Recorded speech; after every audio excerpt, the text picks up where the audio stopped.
Très chers frères et sœurs, membres des églises, ce matin, nous avons la gloire de glorifier notre Dieu, le Créateur de cieux et de la terre, à travers un thème intitulé « Le premier-né », thème tiré dans le livre d'Exode, chapitre 13, versets 1 jusqu'à 2. Nous lisons au nom de Jésus-Christ. L'Éternel parla à Moïse et dit: Consacre-moi tout premier-né parmi les enfants d'Israël, tant des hommes que des animaux, il m'appartient. Très chers frères et sœurs, membres des églises, tout premier-né parmi les enfants d'Israël, tant des hommes que des animaux, appartient à notre Dieu. Les titres de droit d'aînesse dans les Écritures étaient attribués à 5 catégories de personnes, à savoir 1. L'Israël, 2. Les Lévites, 3. l'Éphraïm, 4. Jésus-Christ et 5. l'Assemblée du Christ. Très chers frères et sœurs, que signifie le premier-né de Dieu? Et qui est alors le premier-né de Dieu? On doit le découvrir comment? Commençons d'abord par nous interpeller à partir des Écritures. Nous avons dit que les titres de droit d'aînesse sont attribués à 5 personnes, personnalités, personnages qui sont dans la Bible. Nous avons l'Israël, 1. Si nous lisons les livres d'Exode, chapitre 4, verset 22, nous lisons au nom de Jésus-Christ. Tu diras à Pharaon: Ainsi parle l'Éternel. Israël est mon fils, mon premier-né. Très chers frères et sœurs, membres des églises, ainsi parle l'Éternel. L'Israël est mon fils, mon premier-né. Les statuts de fils premier-né de Dieu est donné à une nation tout entière. Dieu devient ainsi le père de l'Israël pour sa mission.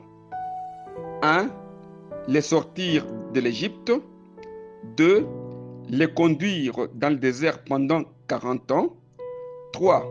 Les nourrir dans le désert pendant 40 ans. Et 3. Les rendre héritiers de la promesse divine. Et 5. Les protéger. Très chers frères et sœurs, membres des églises, en étant le premier-né de Dieu, Dieu a choisi l'Israël parmi toutes les nations, en l'affranchissant de travaux lourds dont les Égyptiens les avaient chargés pour les servir et l'adorer. Nous avons vu que Dieu a appelé l'Israël comme étant son fils et son premier-né. 2. Nous voyons les Lévites. Si nous lisons les livres des Nombres, chapitre 3, versets 11 et 12, nous lisons au nom de Jésus-Christ. L'Éternel parla à Moïse et dit: Voici, j'ai pris les Lévites du milieu des enfants d'Israël à la place de tout le premier-né des enfants d'Israël, et les Lévites m'appartiendront. Très chers frères et sœurs, membres des églises, j'ai pris les Lévites du milieu des enfants d'Israël à la place de tous les premiers-nés. En étant premiers-nés de Dieu, les Lévites jouaient le rôle de sacrificateurs et exerçaient la mission sacerdotale au milieu des enfants d'Israël. Là encore, Dieu considère les Lévites comme étant son premier-né au milieu des enfants d'Israël. Nous passons au point 3, Éphraïm. Nous lisons les livres du prophète Jérémie, chapitre 31, verset 9. Nous lisons au nom de Jésus-Christ. Ils viennent en pleurant, et je les conduis au milieu de leurs supplications. Je les mène vers des torrents d'eau, par un chemin uni où ils ne chancellent pas, car je suis un père pour Israël, et Éphraïm est mon premier-né. Très chers frères et sœurs, membres des églises, Éphraïm est mon premier-né. Nous connaissons qu'Éphraïm est l'un des deux enfants de Joseph, né au pays de l'Égypte, selon ce qui est écrit dans le livre de Genèse, chapitre 48, verset 5. Nous lisons au nom de Jésus-Christ. Maintenant, les deux fils qui te sont nés au pays de l'Égypte, avant mon arrivée vers toi en Égypte, seront à moi. Éphraïm et Manassé seront à moi comme Ruben et Siméon. Très chers frères et sœurs, membres des églises, les deux fils de Joseph, Éphraïm et Manassé, sont considérés comme étant les enfants d'Israël en remplacement de Ruben et de Manassé. Éphraïm sera donc le premier-né par la bénédiction de Jacob, qui avait placé sa main droite sur Éphraïm et sa main gauche sur Manassé, plaçant ainsi Éphraïm à la première place, selon ce qui est écrit dans le livre de Genèse, chapitre 48, verset 19. Nous lisons au nom de Jésus-Christ. Son père refusa et dit: je le sais, mon fils, je le sais. Lui aussi deviendra un peuple, lui aussi sera grand, mais son frère cadet sera plus grand que lui, et sa postérité deviendra une multitude de nations.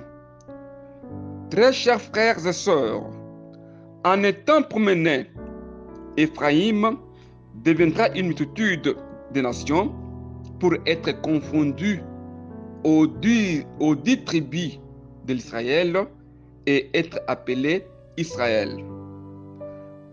Éphraïm est appelé aussi le premier-né de Dieu. Nous passons au 4e point.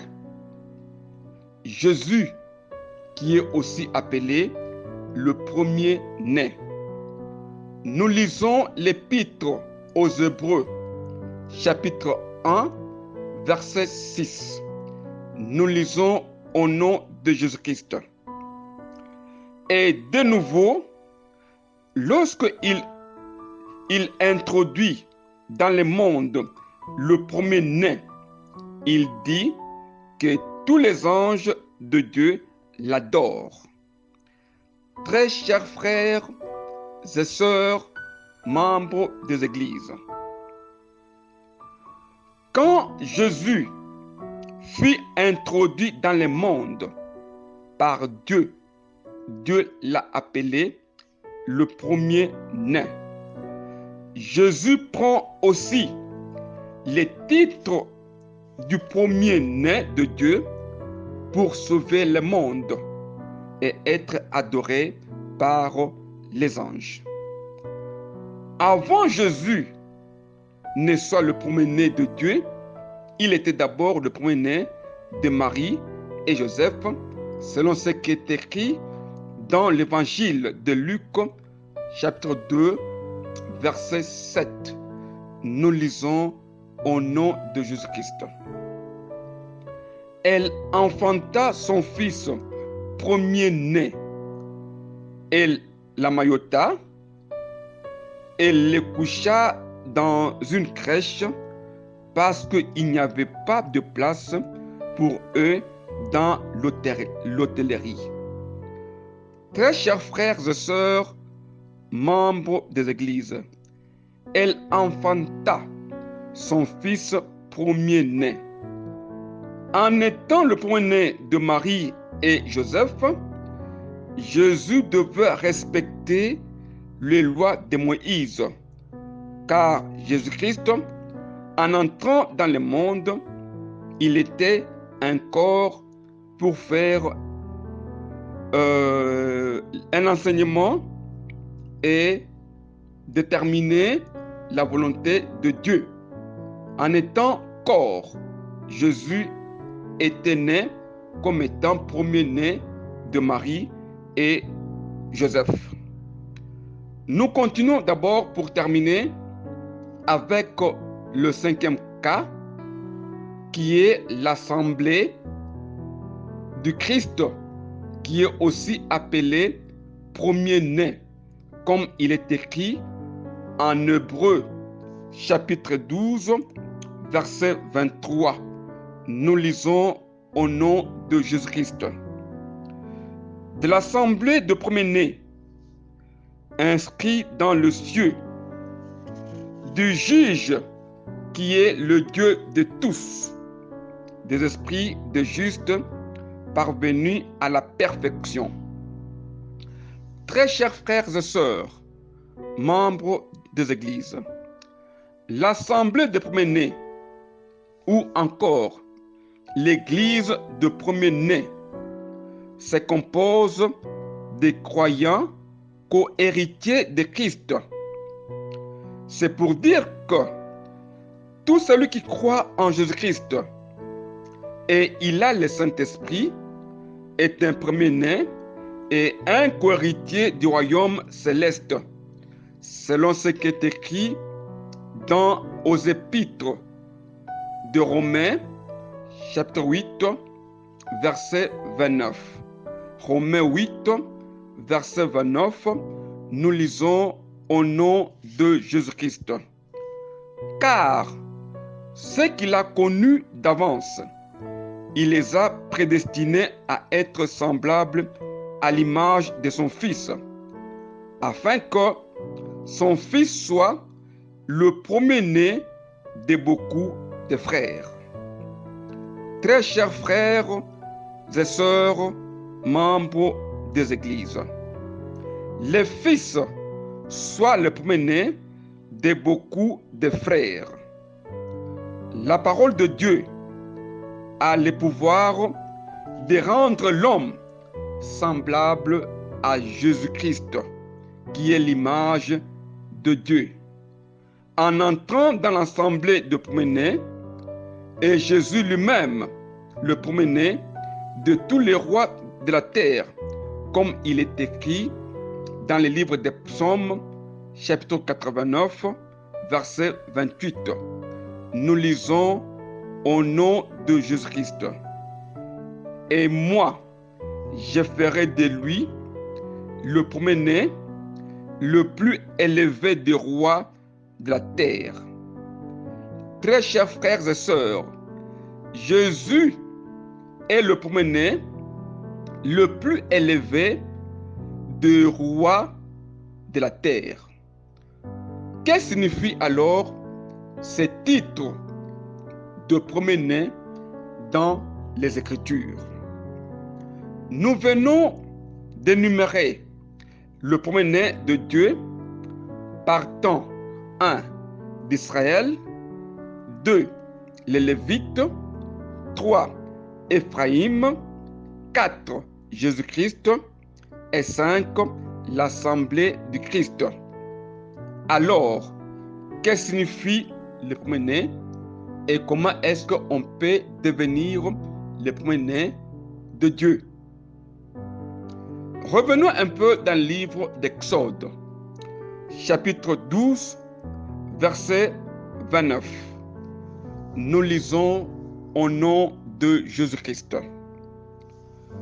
Au milieu de la nuit, l'Éternel frappa tous les premiers-nés dans le pays d'Égypte, depuis le premier-né de Pharaon, assis sur son trône, jusqu'au premier-né du captif dans sa prison et jusqu'à tous les premiers-nés des animaux. Très chers frères et sœurs, membres des églises, l'Éternel frappe tous les premiers-nés dans les pays d'Égypte. Là aussi, nous pouvons donner et comprendre qu'il y a une différence entre le premier-né de Dieu, 1, le premier-né de l'homme, 2, et le premier-né de l'Égypte. Car quand Dieu va passer en Égypte, il va tuer tous les premiers-nés de l'Égypte en laissant les premiers-nés de l'Israël. Alors, et c'est là, on va tuer le premier-né de Pharaon jusqu'à aller exterminer même le premier-né des animaux. Très chers frères et sœurs, membres des églises, les Écritures disent que Dieu avait frappé le premier-né de Pharaon, le premier-né de captifs dans sa prison, le premier-né des animaux, pour libérer l'Israël dans la servitude de l'Égypte. Alors, pourquoi est-ce que Dieu a frappé les premiers-nés? Et pourtant, lui a dit, les premiers-nés sont consacrés à lui. Est-ce que les premiers-nés du pays d'Égypte sont aussi consacrés à Dieu? Car il a dit, les premiers-nés sont consacrés à moi. Et les animaux de l'Égypte aussi, leurs premiers-nés, avaient fait quoi pour que Dieu puisse le frapper? Et celui qui était en prison, en captivité en Égypte, et dans la prison en Égypte, son premier-né aussi fut tué. Et c'est là pour arriver à libérer l'Israël dans la servitude en Égypte. Alors, le premier-né représente maintenant quoi? Si nous lisons les livres d'Exode, chapitre 13, verset 12, nous lisons au nom de Jésus-Christ. Tu consacreras à l'Éternel tous les premiers-nés, même tous les premiers-nés des animaux que tu auras. Les mâles appartiennent à l'Éternel. Très chers frères et sœurs, membres des églises, tous les premiers-nés des hommes et des bêtes sont consacrés à Dieu. Les animaux purs sont offerts en sacrifice comme offrande qui plaît à Dieu. Et le premier-né des hommes sont consacrés à Dieu pour sa mission. Avec le premier-né des animaux consacrés au sacrifice comme étant offrande, et cela comme Abel l'avait fait Dans le livre de Genèse, chapitre 4, verset 4, nous lisons au nom de Jésus-Christ. Et Abel, de son côté, en fit une de promener de son troupeau et de leur graisse. L'Éternel porta un regard favorable sur Abel et sur son offrande. Très chers frères et sœurs, membres des églises, l'Éternel porta un regard favorable sur l'offrande d'Abel parce qu'il avait donné le premier-né de son troupeau. Pourquoi Dieu a accepté l'offrande de premier-né? La réponse est parce que le premier-né est considéré comme étant 1. Les prémices de la force de l'homme, 2. Précieux et de grande valeur, 3. Objet d'un amour tout particulier. Très chers frères et sœurs, membres des églises, Dieu veut qu'on lui offre ce qui est précieux, l'objet d'un amour tout particulier. Ce que l'homme aime de préférence, c'est ça le premier-né de l'homme. C'est pourquoi Dieu avait frappé le premier-né de Pharaon parce qu'il était un objet précieux et d'amour particulier, afin que Pharaon puisse libérer l'Israël de l'Égypte. Tant que le premier-né est en train de vivre dans l'homme, l'homme a deux penchants car il a un amour particulier envers son premier-né et il est considéré comme étant un objet qui est le plus précieux pour lui. Et c'est là, Dieu préfère que l'on puisse tuer le premier-né, que Dieu soit le plus précieux, que la parole de Dieu soit le plus précieux en vous, et que dans l'homme, qu'on ne puisse pas trouver deux premiers-nés, le premier-né de l'homme et le premier-né de Dieu. Jésus qui est le premier-né de Dieu, qui est la parole de Dieu, doit dominer en nous en tuant, en frappant le premier-né de l'homme, afin que l'homme soit libéré dans la servitude de l'Égypte. Et c'est là, si nous lisons les livres de prophète Michée, chapitre 6, verset 7, nous lisons au nom de Jésus-Christ. L'Éternel agréa-t-il de milliers de béliers, des myriades de torrents d'huile? Donnerai-je pour mes transgressions mon premier-né, pour le péché de mon âme, le fruit de mes entrailles?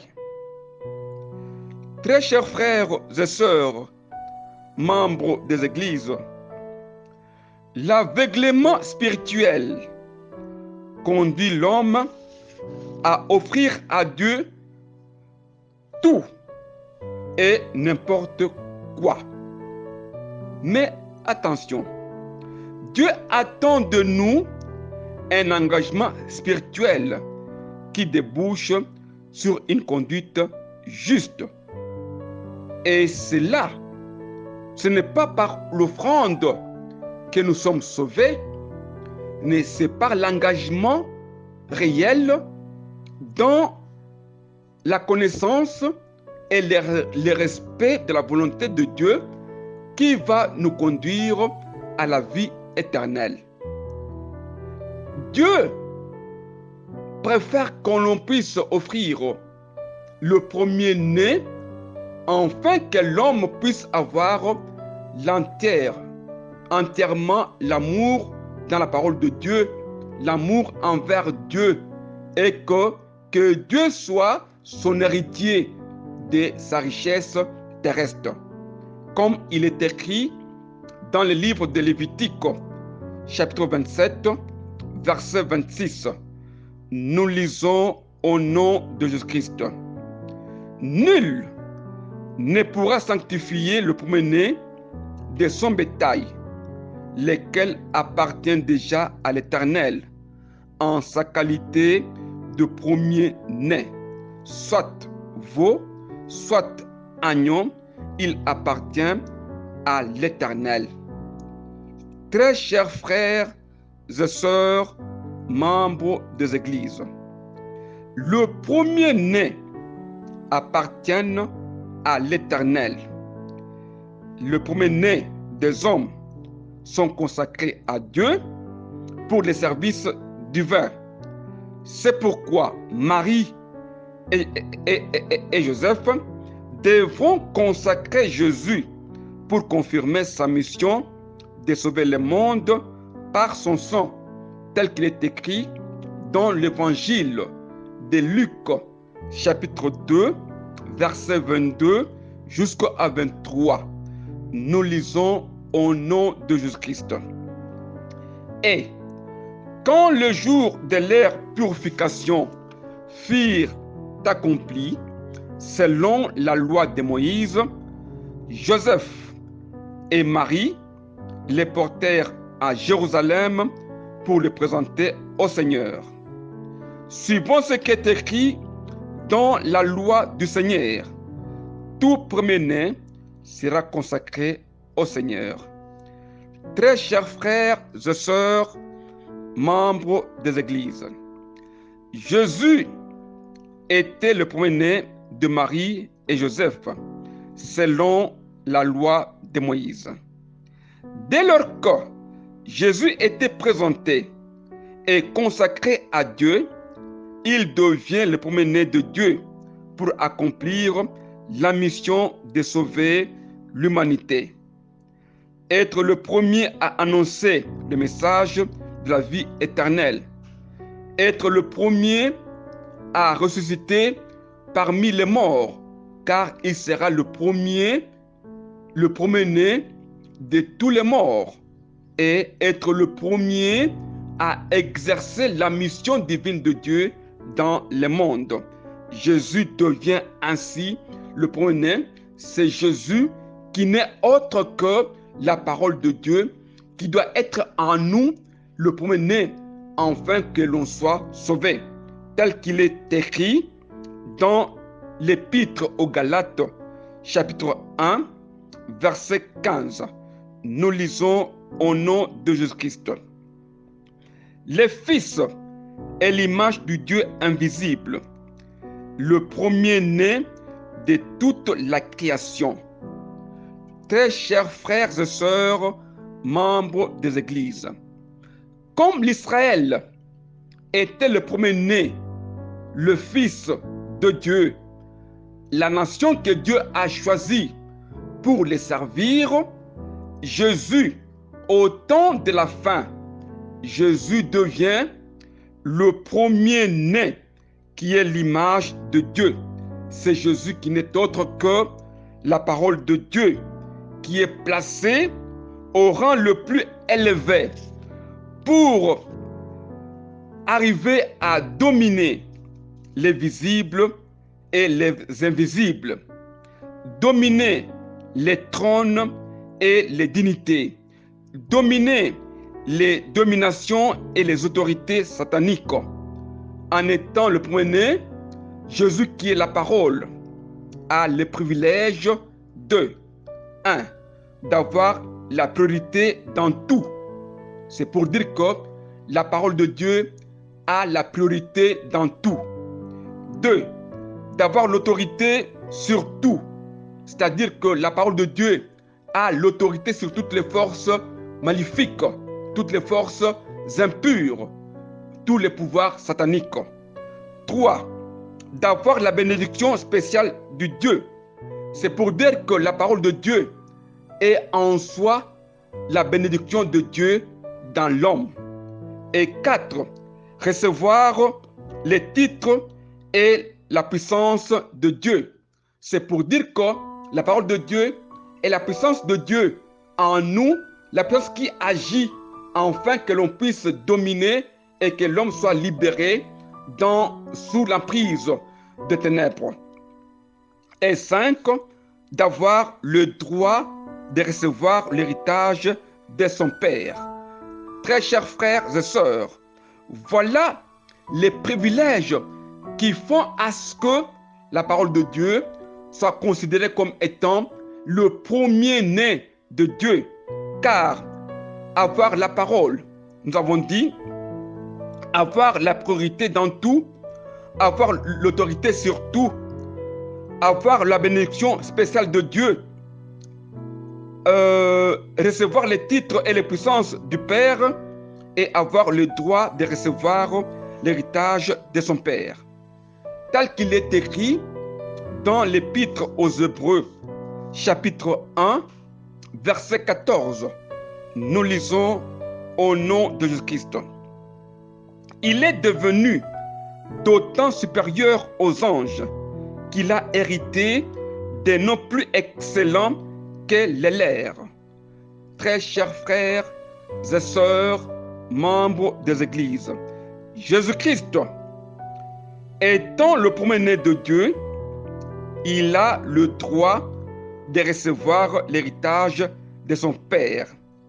Et il a hérité des noms plus excellents, les noms de Dieu, les noms de Seigneur et souverain. Et c'est par ces noms que le monde est sauvé. C'est par ces noms que les démons sont dominés.